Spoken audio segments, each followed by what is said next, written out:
name right? Ifeoluwa. Yes. Okay. Thanks for the introduction. Good to be here. I've been a fan of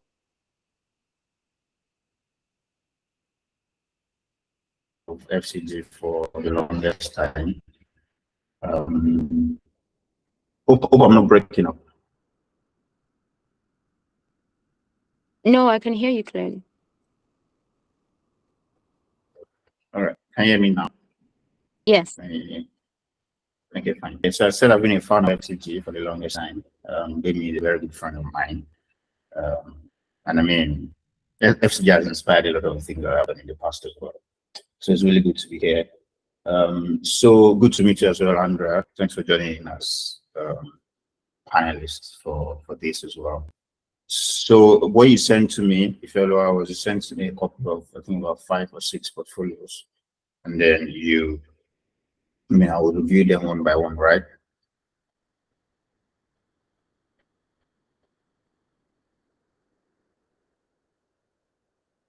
You are on mute. Oh, sorry. Okay. Would you be able to share your screen? So yeah, that's fine. So I'm just saying that those who own the portfolio, are they supposed to join this call? they are. I'm surprised they're not here. But it's a recorded meeting, so and we'll upload on YouTube as well. So it's all right. So I'll share my screen now. Let me just open up the links. I'm guessing that my camera being on is like affecting the stream, so that's 50.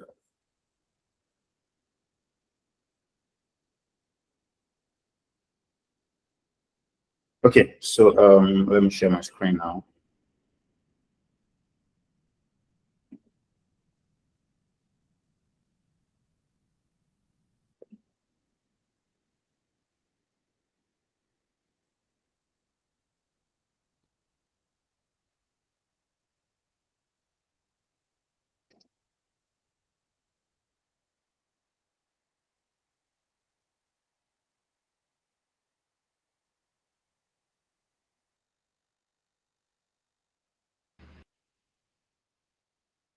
All right, you can see my screen, right? we can't see it yet. You can't see it yet.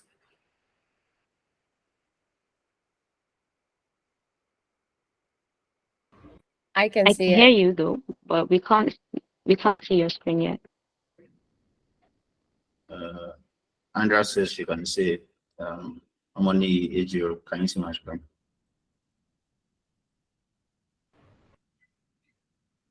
I think you're breaking.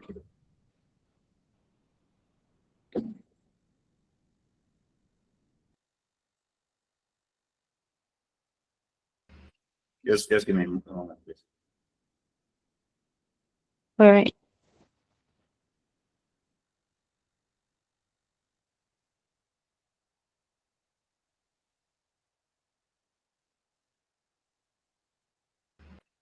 Can you hear me clearer now? Is it better?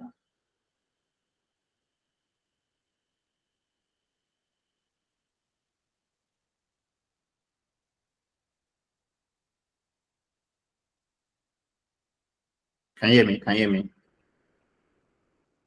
Yes. Clearly, yes, I can hear you clearly. All right, so let me just share. So you can see my screen now.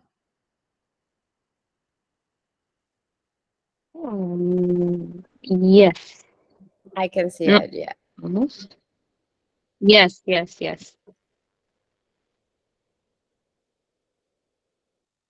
All right, so let me start with Andrea Afford.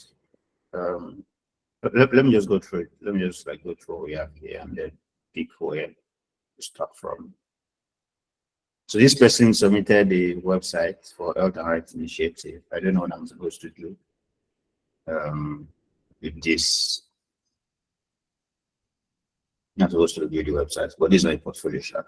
So I think I'll just pass on this one. Then sir, you're breaking. Can you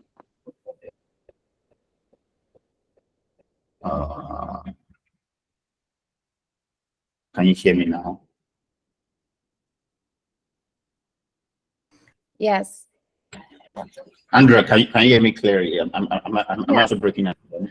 Yeah, on my side, I can hear you really well and see your screen and everything. Okay. So I'm guessing maybe it might be your internet if you're lower.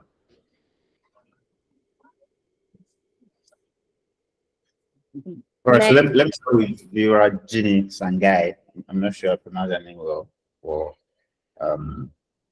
so I mean, let me just go through this. Let me see how.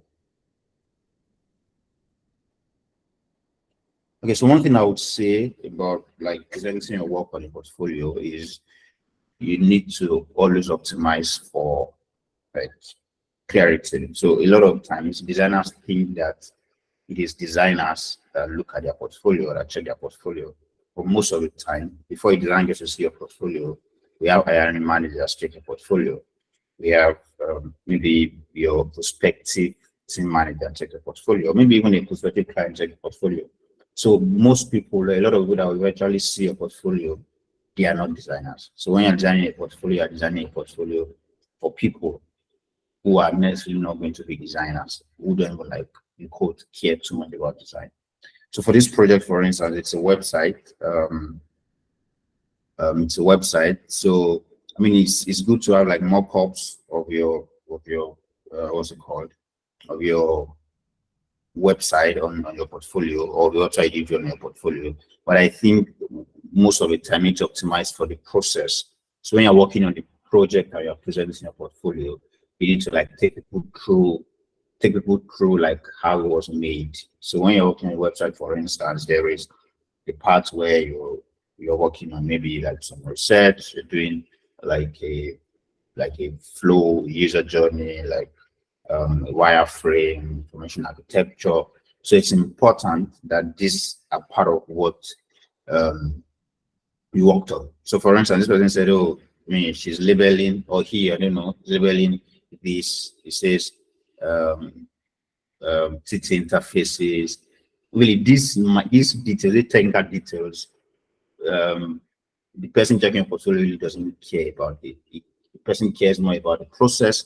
He cares more about the finesse. He cares more about the work itself, the quality of the work itself. And then how you show this is show the process, show the work, don't just show the final output, you understand?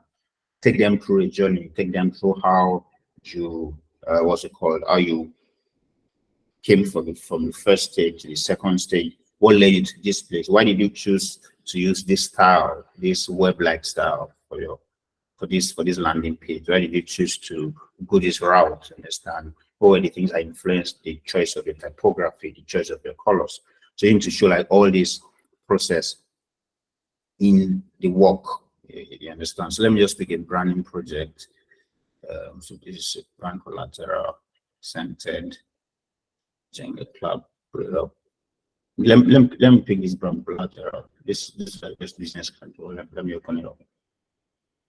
So this is a business card design. Okay, brand collateral. So also another thing I like to add is that when you're presenting your work, you're telling a fuller story. You understand? So what this person did was to put together a couple, because these logos are different. So I'm thinking I think these are just generic works actually, because the logos are different, but the text is the same. So another thing is that when you're presenting a project, you don't put together different projects in one. So this is what I'm saying. So you want to present brand collaterals. Don't present brand collaterals of different projects as a project in a portfolio. You understand? It's better that you present a full branding project as a project, that you present a collateral design for another project. So don't put, oh, maybe you worked on like 4 brands in like 3 months, or 4 branding projects in 3 months. And then you now put on a portfolio, okay, this particular project is brand collateral. So now put the collateral design for 3 or 4 of these brands together in one. With that, you're confusing the what's it called? Confusing the people checking in, because they likely want to see how you are thinking about a brand as a whole. They want to see how you're thinking about from the conception to ideation to executing to having the logo to having to having the visual system to choosing typography and color palette, and now eventually designing the collaterals. You want to see more of that than having to see collaterals alone and the likes. So let me also check. Let me pick what's it called? Let me pick this editorial layout design and then also like review it.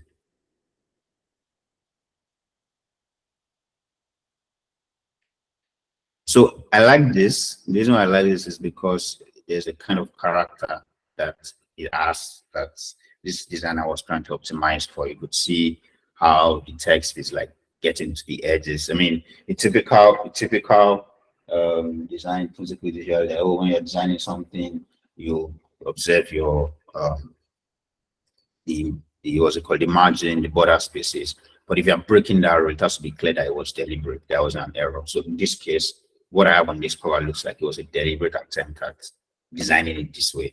So I also like the what's it called, the use of colors. I love this back page, how minimalist it is, the use of colors across the pages and the likes. But one thing I also need to add is that when you're working on a publication design like this, that looks like this mockup looks like it's like a 40, 50, 30 page layout. You might need to show more in terms of what I did. So I may not be able to judge this because the use of photography is minimal. This is the only place I'm seeing photography. There's an illustration here. So use of photography is minimal. It's just like text, space, and that's all. So I'm thinking that is the direction, and that is, I mean, what the designer intended to do. So I think this is good work. This is good work. I don't have a lot of context to be able to like give more critical review, but on the face value, this looks like there's a lot of deliberate attempt at designing this way, and I think it's quite successful. So let me leave Virajini. Let me just give it like a general overview on this portfolio website. So here we have 1, 2, 3, 4, 5. These are 16 projects. I think what I would advise is that you have like a tab that says, oh, this branded product or website design, packaging, what's it called, packaging, publication, editorial, so that anybody checking this portfolio, they won't, because 16 projects are a lot to go through, understand? But if that, it could be change the cloud brand identity and build up packaging, or you have a tab here on top of the website that says, oh, packaging projects, all projects, branding projects. So anybody who is looking at it, they have an idea of, I mean, what they are looking for. I don't think anybody wants to check a portfolio and they want to see everything. They just want to see what they are looking for, you understand? And then having the tag, having the, what's it called, having the tag or having like a tab for the categorization would go a long way. Are you guys following? Can you hear me? Just want to be sure. Yes, clearly. Right. Yeah, clearly. Thank you. So yeah, let me see if I could pick up another portfolio. And so this is Hijala Wakiaga graphic design portfolio. So one thing I usually discourage when it comes to showing your tool efficiency is that you don't need to show how good you are with those tools. You understand? So put yourself in the shoes of the recruiter or the CEO or the business owner who wants to work with you. And then they know that this person I want to work with says that he or she can only understand 60% of Illustrator. Now, there are very few designers who know a software in and out, like 100%. And even myself, there are times I'm working on something and then I don't know what to do. I have to ask someone or check the internet. Oh, how do I do this? So the people, your portfolio doesn't need to have like this percent thing. Adobe Illustrator 60%, Photoshop 70%, InDesign 50%. Nah, it doesn't have to. You understand? Just let them know that you can use those softwares. You understand? Because most of the time, what is more important is that you are familiar. You've used a software before, you know your way around it. If you have any issue if you have something to get done and then you can't do it, I mean, you don't know what to do about it, you could always search, you could always search, ask someone, and then figure it out. So nobody really cares about how well you know the software. They just want you to get the job done, except it's some really high skilled project. And even in that case, your portfolio would show how much of that knowledge you have, not really necessarily how. Because what I benchmarking against, really, if you say 60%, what are you benchmarking against? I benchmarking your friend that you think is really good, and then he's 100%. I'm not as good as I'm 60%. So what I benchmarking against? So it's always important that you don't need to include this level of details. Just move on. So I'm assuming, so this portfolio has a lot of, content, logo, stationery, branding, posters, illustration, package, publication, word cloud, with images, all of our banners. So for professional graphic designer, this content table of contents is a bit loose. So what are withdrawn images? So when I'm checking in content and I see logo design, I know what that means. I see stationery, I know what that means.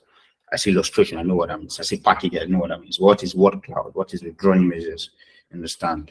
So I think it's the language is a bit loose. So it's better to have less, what's it called? Less content, less categories on your content. So logo design. So guys, please give me a minute. Give me a minute. All right. Thank you, sir. We're really following, and you're dropping like really, really hot nuggets. If you think that you're getting value for this meeting, just drop a thumbs up in the chat section. Because I think, there's so many insights that have been dropped that my notes is already filled up. So just drop a thumbs up in the comment section if you're following. All right. Awesome. So Talita, hi. Sorry. Okay.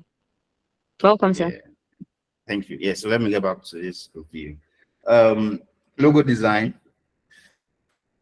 So I think one thing I usually advise designers is that if you want to know what good design is, you need to look around, you see the companies or organizations that are doing well and have lasted over time, and then see how they are done, see how the designs are done. So for instance, Apple, Google, Meta, Spotify, global, even look at Africa, for instance.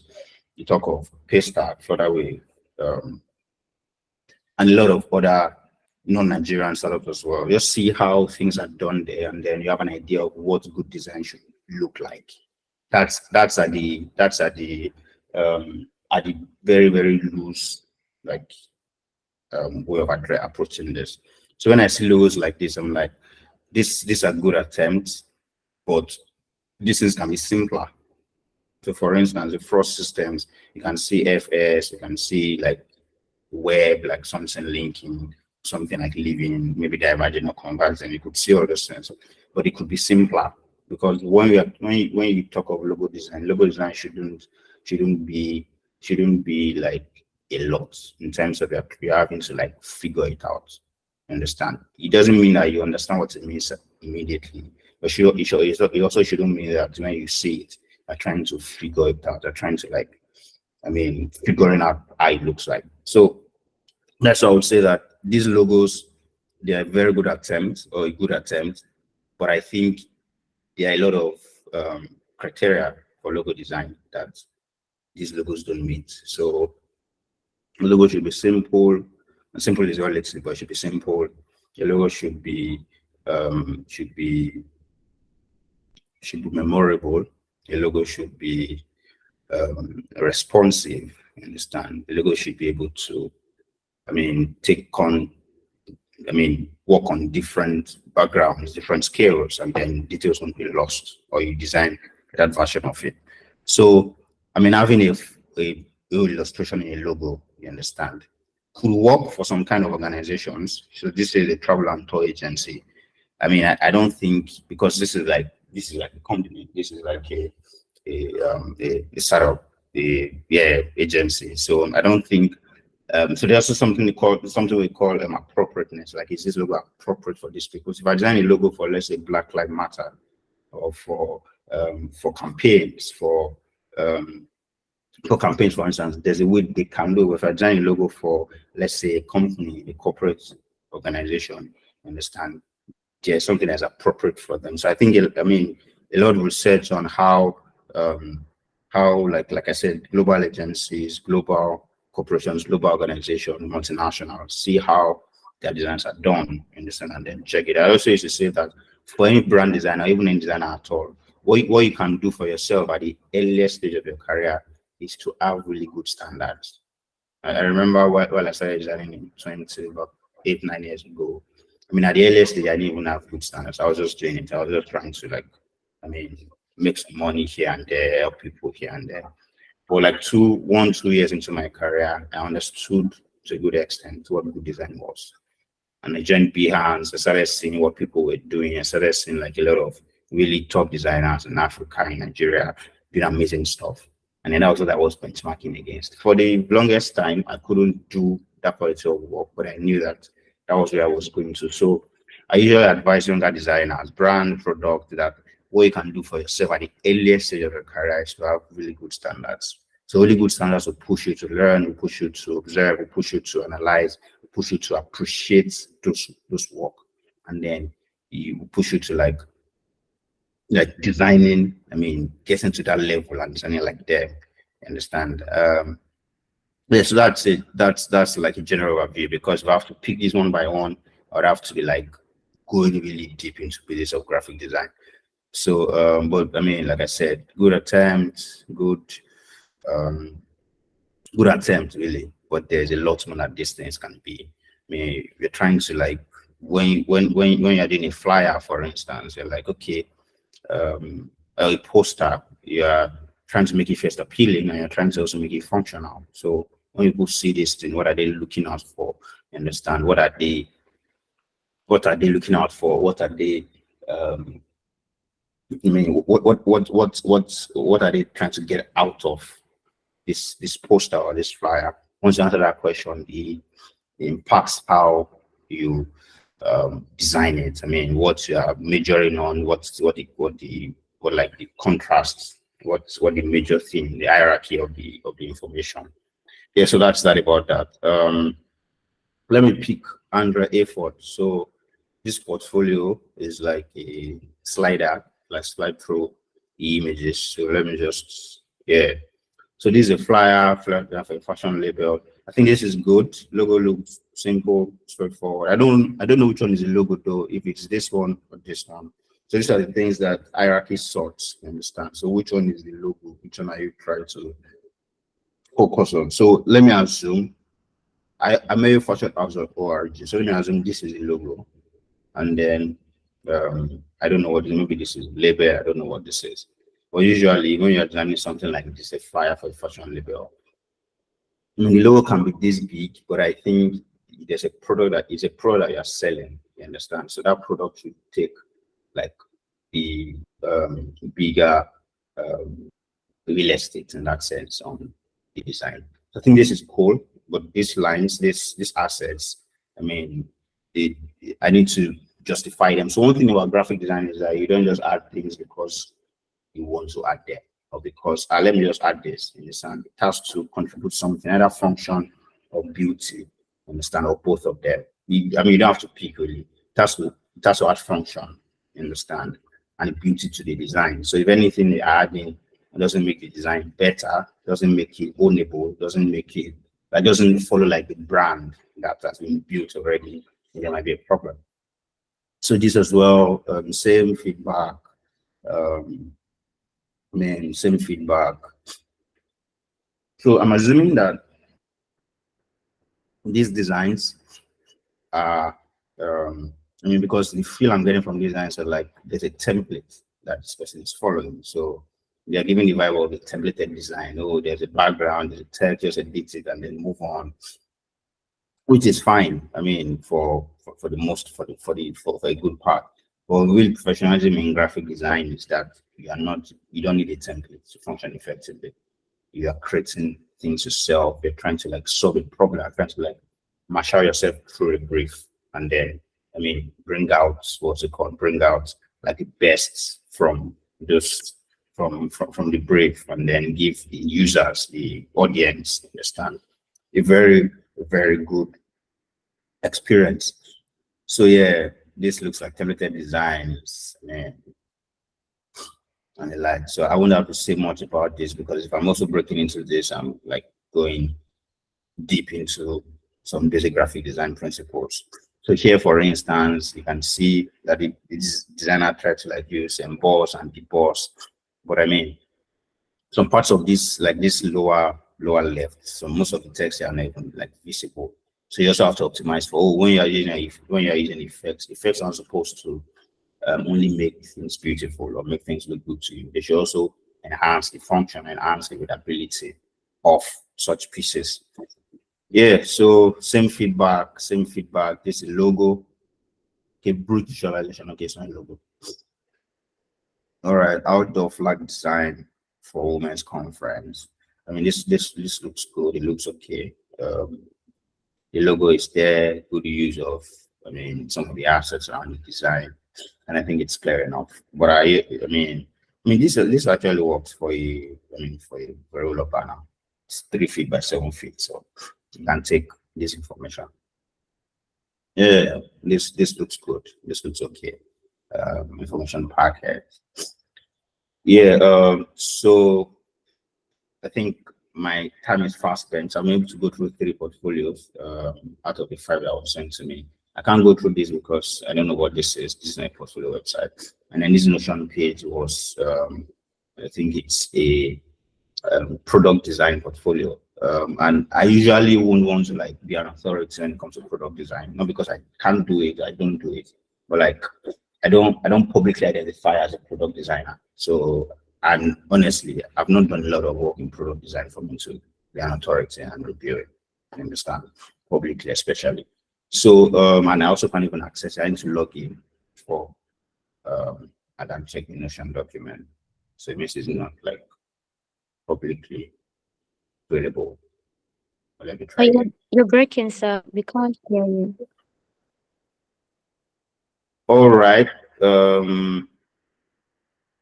can you hear me now? I've stopped sharing my screen, if that makes it better. So generally, what I would like to say about like designing portfolio is, portfolio as Twitter is a project. A lot of designers see portfolio as I'm just putting my works together. It's not really like I'm trying to like design something for myself. It's a project. So when you're working on your portfolio, you're trying your best to put your best foot forward, because a lot of people that see your portfolio, that's what they see before they meet you. You understand? Putting your latest works, or putting your best works, you're arranging them properly. Yeah, you're not wasting the time. So this is the typical way. There's a role that is out. You say, oh, this company wants a graphic designer, and then you apply for that role. The rest of at least hundreds of other people apply for that same role. So it's really not realistic that this recruiter or this designer, you understand, would go through 400 portfolios page by page. It's not realistic. Some will do it, but it's not realistic. So what they usually do is skim through, skim through first 3, 4, 5 pages. If it makes sense, when they see what they are looking for, they pass you to the next round. You understand? So what I'm advising now is that if you're working on a portfolio as a designer, you need to first know what the company or the person you are submitting, what they are looking for. So once you get what they're looking for, you're trying to tailor your portfolio to them. That's why I don't feel like there's a one portfolio that fits every need. That's why people do a portfolio and then you see everything. You see art direction, you see brand design, you see graphic design, you see product design in one portfolio. People looking at that portfolio, they are really not looking for everything.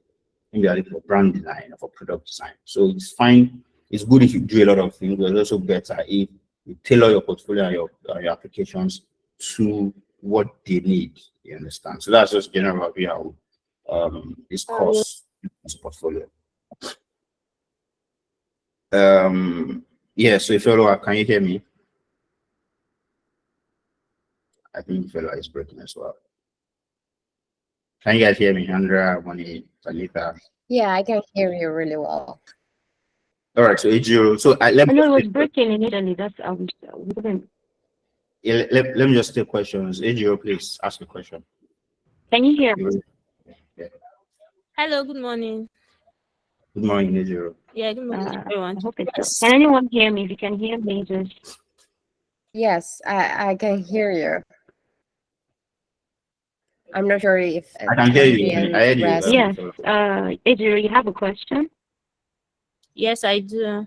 Okay, so from what Tunji said last, he said something about I'm not sure I heard correctly, but are you saying that as a designer you have to niche down? What if you are good at so many other things? Do you now have to have different portfolio for different areas of design, or can you just have a website that has maybe a menu that takes you to product design, another one that takes you to brand identity? What do you advise? So I didn't say you should niche down. I actually said it was even good. I could do a lot of things. What I'm saying is that you don't put all your projects, or you don't need to show all your range fully for every job you're applying for. So let's take, for instance, there is Ejiro. Ejiro is a graphic designer. Ejiro is a brand designer. Ejiro is a product designer. Ejiro is an art director. And then she sees a job that says, "Oh, we are hiring for art directors for this company," for instance. Now, what I expect you to do is not to put your art direction, product design, brand design, graphic design project in your portfolio and send to them. You understand what I would advise? What I would advise is that if you have a website, portfolio website, you can send that across, but ensure that our website. Can you hear me? I'm sorry. I think it was a network glitch. I can share you. Yeah, three of you here, though. Did you get the response you wanted, or? No, I'm still answering. Can you hear me? I'm still answering. I think if everyone hasn't talked. All right. All right. So, Adrian, can you hear me? Are you listening to me? Yes, I'm here. Right. So I'm saying that, I mean, if you put your portfolio, if you have a portfolio website that's all your projects, there's a need to like properly like have a menu, like you said, product design, brand design, and direction that takes them to like these different sections. So what I'm saying is that you shouldn't apply for a product design role with a brand design portfolio. You understand? You shouldn't apply for a product design role with a brand designer, direction, and product design portfolio together. You understand? So what I usually advise is that if let's say you're applying for a product design role and you can do a lot on that product design, let your portfolio focus on product design. Then the last page, you just say, "Oh, like for my brand design portfolio, check this link. For my art direction portfolio, check this link." What you've done is that you've given the recruiter what they need, which is what they want to hire for. You're not trying to bother them with like brand design that they don't need or motion design that they don't need. So I'm not saying you should niche down. I'm saying when you're putting your portfolio forward, focus on what is needed, because people checking your portfolio, they really don't have the time to go through every detail. You understand? Yeah. Thank you, Ejiro. I saw your thumbs up. So, Moni, please ask a question. My time is really fast.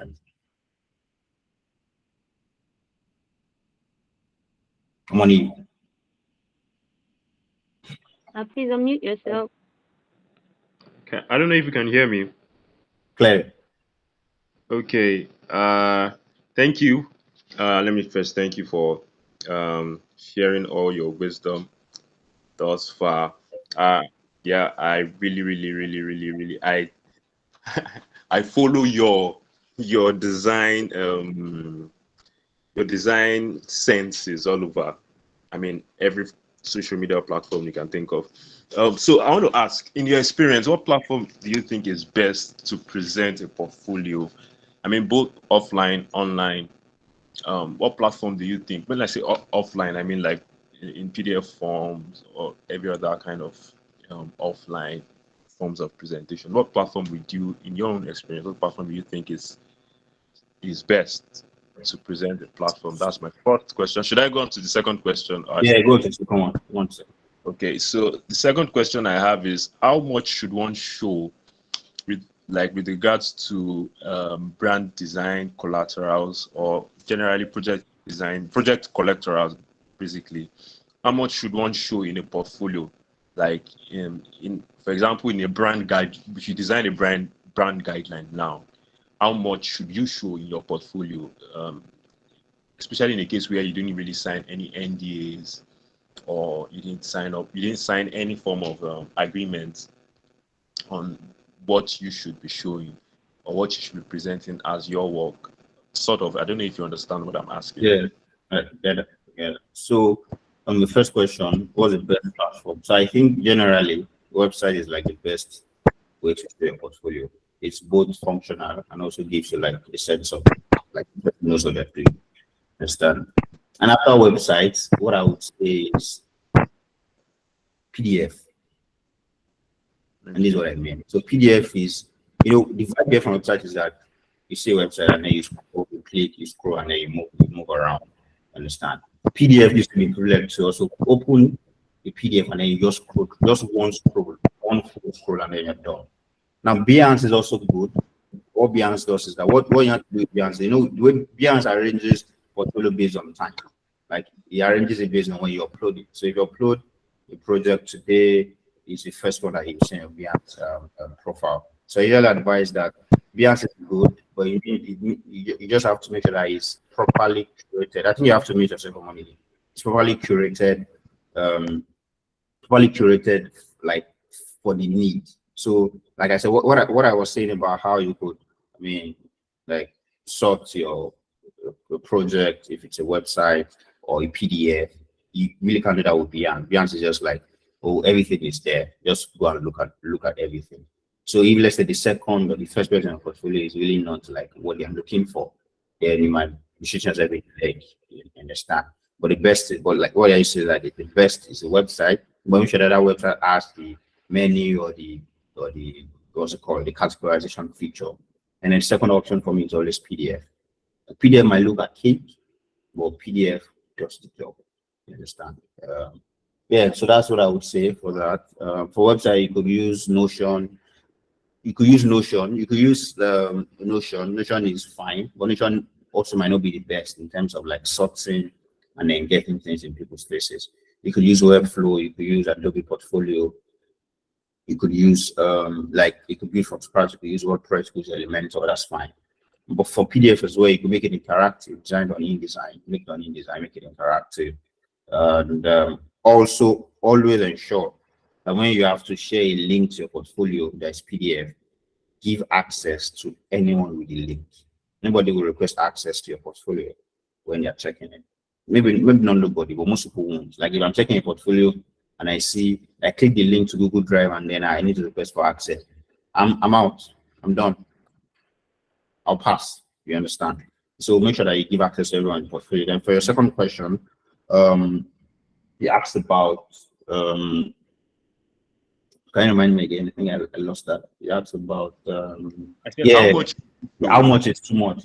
Yeah, so I think you have to know that for a portfolio, you are telling a story, really. It's not about how much of what you put, it's about how good and how compelling they are.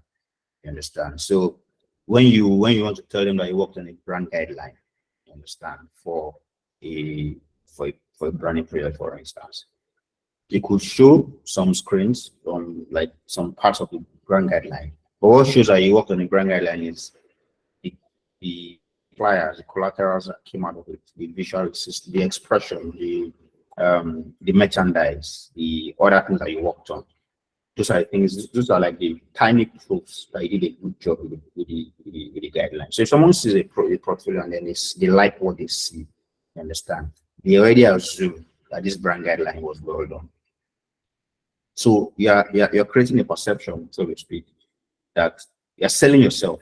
So you are not just saying, you're not saying everything without saying anything.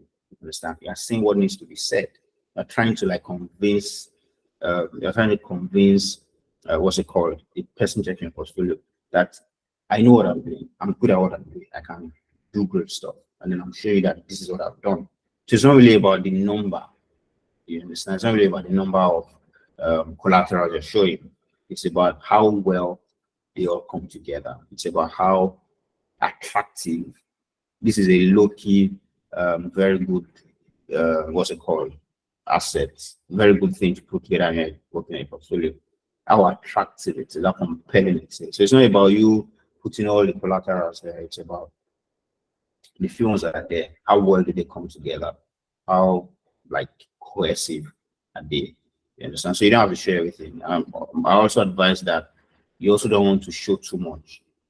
You understand? One of the good things of a good story is that it's compelling and it's straight to the point. It's succinct. You understand? There is no too much. You don't get bored while you hear a story. It catches you. It puts you on the edge of your seat from start to finish. So the same thing in the portfolio. You don't want to start well, end well, and lose them in the middle. You want to raise the what's it called, the energy or the you want to raise the standard from the start, and you want to maintain it and increase it to the end. You don't want to start on a good note and then they get bored, they get disinterested, and then at the end you're back again. And so that's why the way you arrange your projects, the way you like put everything together has to like be on the rise, so that you're creating an experience. That's what you're doing. You're trying to. It's just like when you're meeting someone for the first time. There's something you say first. There are things you don't want to like. There are things you don't want to say too early in that conversation. There are things that you say at the end. You understand? So those are the things. That's how you also work on your portfolio. You're trying to like tell a story, compelling story. Yeah. So I think I'm have to leave now. I spent 6 minutes more than my time. 6 minutes more than my time. Yes. 6 minutes more than my time. Thank you so much. There's an echo. I don't know. Sorry. Can you hear me? Thank you so I think it's much, better now. Tunji. This awesome. This is Thank you so much, Tunji. This awesome.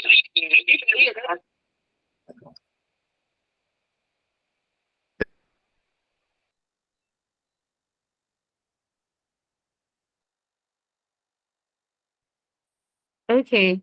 We're not taking any more questions because it has to go. But we are super grateful for the insight that she's dropped for us. So, sorry, Yeah. can you hear me? Am Can I you hear me now? audible? Yeah, there's still an echo. I think it's gone now. I think it's fine now. There's no echo again. Okay. All right.